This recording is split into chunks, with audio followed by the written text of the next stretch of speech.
После того, как кто-то забыл пакет с мукой в машине, побывать в воде или посмотреть на виды Майами с высоты птичьего полета стало весьма и весьма вероятно. А отсюда и нервы.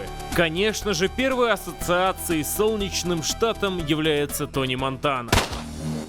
Спокойно, спокойно, спокойно, спокойно, спокойно, спокойно. Спокойнее. Кстати, смотри, вон он пришел.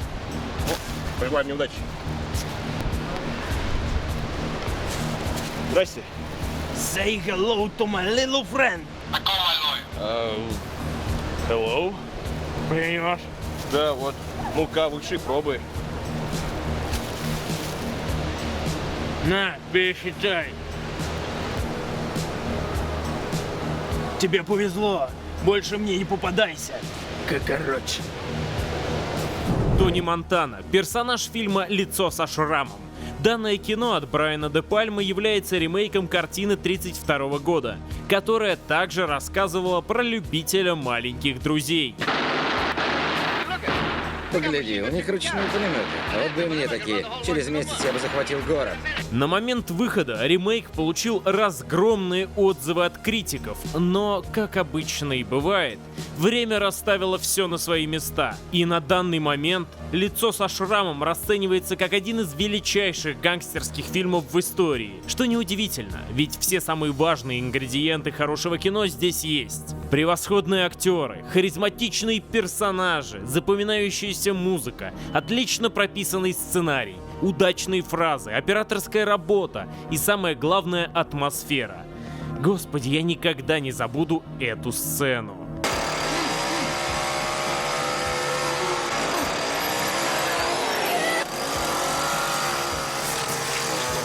За данный фильм режиссера номинировали на «Золотую малину». Казалось бы. И что замечательно, Брайан де Пальма не хочет оправдывать персонажа. Тони Монтана стал кем он стал не потому, что жизнь такая, а потому что он такой.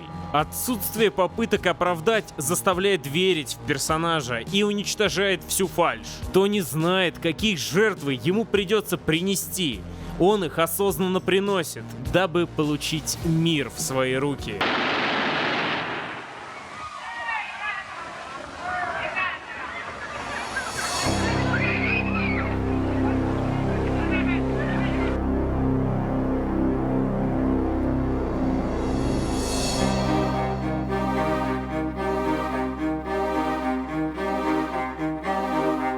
Правда, фильм мог выйти совершенно иным, ведь обилие жестоких сцен, употребление всякого и беспробудная жесть отпугнуло комиссию по рейтингам, и после нескольких безуспешных попыток вписать фильм в рейтинг R, Брайан де Пальма пригласил группу экспертов, в которую вошли агенты по борьбе с наркотиками, которые заявили, что «Лицо со шрамом» — точное изображение реальной жизни.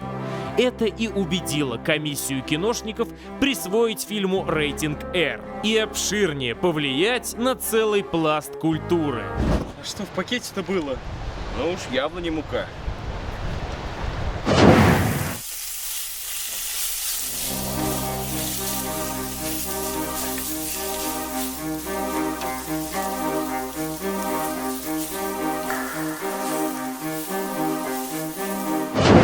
Ну чё, вышли сухими из воды, а? Ага.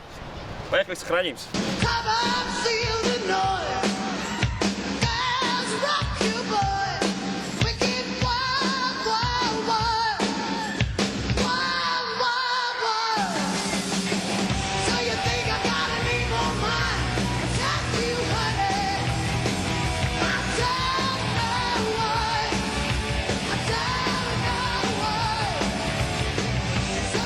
И, конечно, в данный пласт культуры входит одна из лучших частей GTA которая смогла, как и фильм «Лицо со шрамом», сложить в себе все факторы, из которых получается что-то хорошее, правда, смешав пропорции в ином соотношении.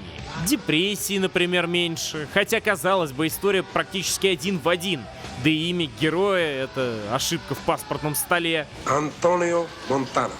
Сами Вишери. Взяв многое из сюжетов, вещей, локаций, диалогов, персонажей, музыки из фильмов «Лицо со шрамом», «Путь Карлито» и сериала «Полиция Майами», Rockstar это грамотно перемешали. И мы-то с вами знаем, почему у многих именно Vice City — любимая часть GTA. Обожаю тырить тачки и давить шлюх.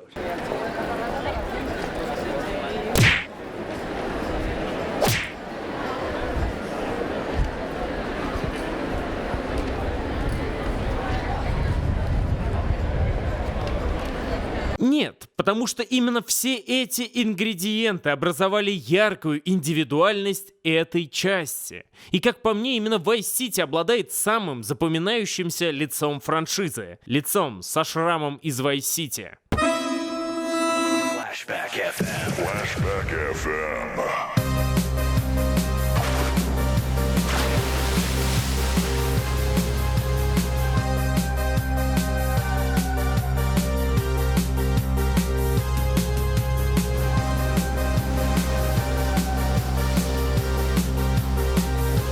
Уже тузает.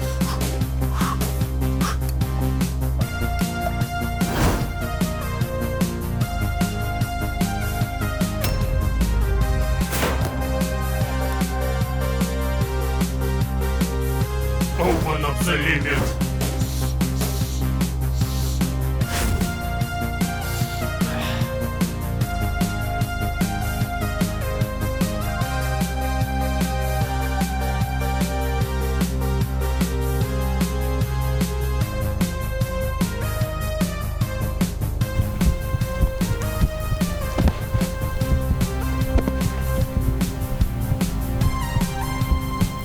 Да, у Майами не отнять три вещи. Прекрасный пляж, прекрасное небо и чертову жару, невыносимую для работы. И для стереотипных русских из фильмов в стиле «Красный рассвет». И еще я не представляю, как тут заказы доставлять можно.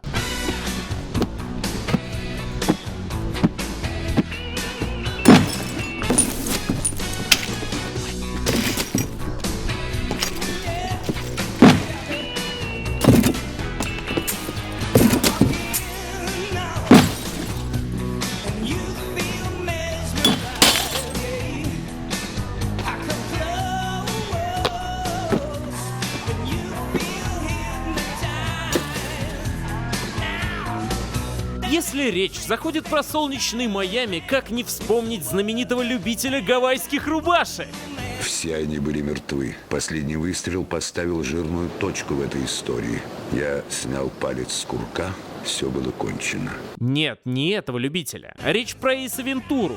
Шерлок Холмс от мира дебилизма.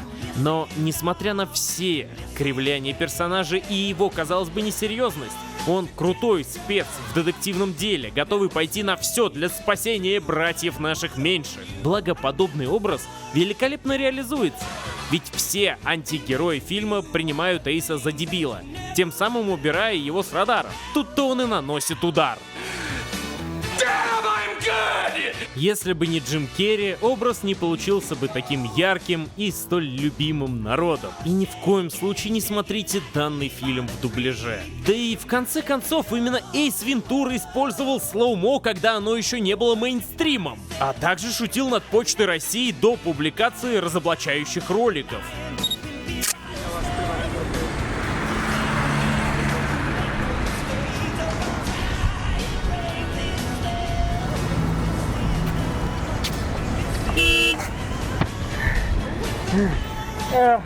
Поехали.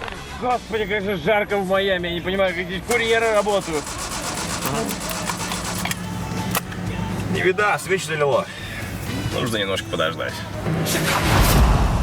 Ждать не будем. Ожила!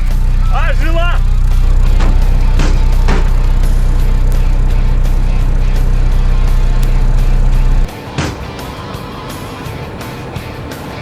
И да, Майами — это не только пляж под музыку из хитов 80-х или под треки в стиле Хотлайна.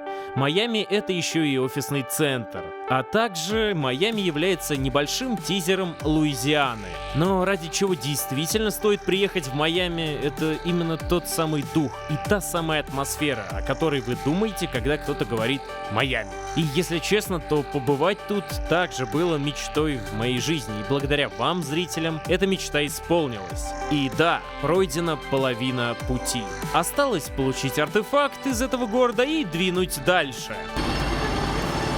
Все, я выполнил квест. Обменял собаку на наш артефакт. Визит Кейса Вентуры. С помощью нее в России смогут снять культовую комедию и еще ярче раскрыть харизматичного актера, который без споров оставит след в истории кино. Что я пропустил момент, когда наше путешествие превратилось в World of Warcraft. В любом случае, с этим артефактом в России смогут снять забавную комедию и великий криминальный фильм. Ну а что у нас дальше по плану? Ну, ты делай, что хочешь. А у меня по плану все. Я видел вас во сне. Вы теперь в Каркозе, как и я.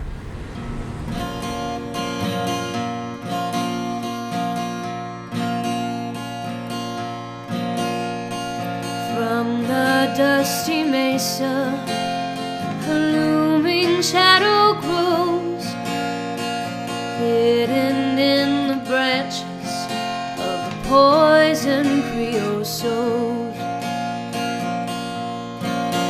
She twines her spines up slowly towards the boiling sun, and when I touched her skin, my fingers ran with blood.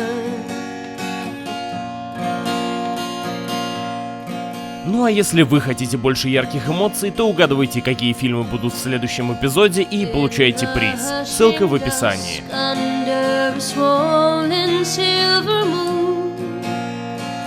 I came walking with the wind to watch the cactus bloom.